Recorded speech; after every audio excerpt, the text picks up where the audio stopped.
मकुड्याला किड्या मांजराला किड्या मकुड्याला किंवा कुत्र्या मांजराला इज्जत होती, परंतु माणूस म्हणून जगण्याचा अधिकार आम्हाला नव्हता.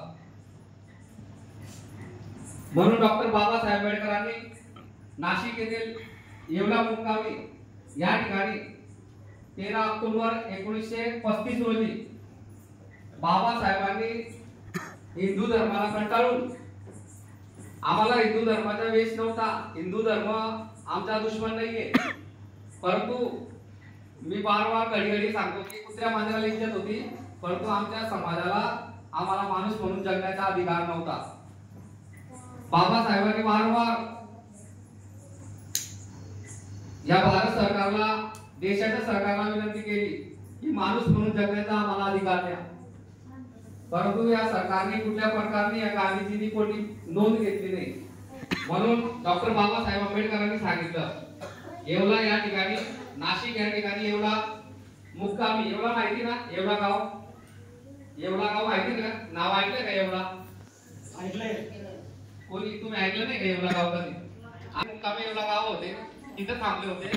तेव्हा 13 ऑक्टोबर 1935 रोजी, त्या दिवशी बाबासाहेब नाशिकला मुक्काम होते, येवलामध्ये सभा होती. त्या सभामध्ये बाबासाहेबांनी शपथ घेतली की हिंदू म्हणून मी जन्माला आलो हे माझ्या हातात नव्हतं.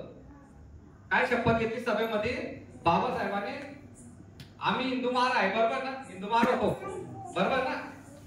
1956च्या पहिले हिंदू महार होतो, आम्ही हिंदू होतो, परंतु हिंदू म्हणून आम्हाला म्हणजे जगण्याच्या किड्या मुकड्याला इज्जत होती, परंतु आपल्याला गावाच्या बाहेर ठेवायचे, गावाच्या बाहेर राहायचो ना आपण.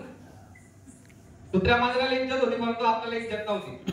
कुत्र्याला भाकरी टाकायची, परंतु आपल्याला काम नाही द्यायचे, अशी परिस्थिती. म्हणून बाबासाहेबांनी सांगितलं की हिंदू म्हणून मी जन्माला आलो हे माझ्या हातात नव्हतं.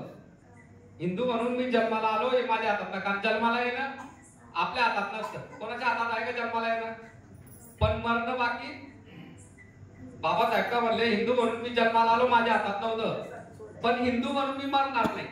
बाबासाहेबांनी 13 ऑक्टोबर 1935 रोजी येवला या ठिकाणी सभेमध्ये, म्हणजे सभा जशी आपली एक सभा चालू तसे बाबासाहेबांनी सभा घेऊन सांगितलं की मी हिंदू म्हणून मरणार नाही. म्हणून बाबासाहेबांनी 13 ऑक्टोबर 1935 पासून सरकारला इशारा दिला होता की मी हिंदू धर्म सोडणार आहे. म्हणजे मजबूर झाला बाबासाहेब, कारण की आम्हाला हिंदू धर्माशी दुश्मनी नाही, हिंदू धर्म आमचा दुश्मन नाहीये, परंतु तिथं वागणूकच नाही भेटत होती आम्हाला. मग बाबासाहेबांनी 13 ऑक्टोबर 1935 नंतर बाबासाहेबांनी सर्व जाती धर्माचे ग्रंथांचा अभ्यास चालू केला.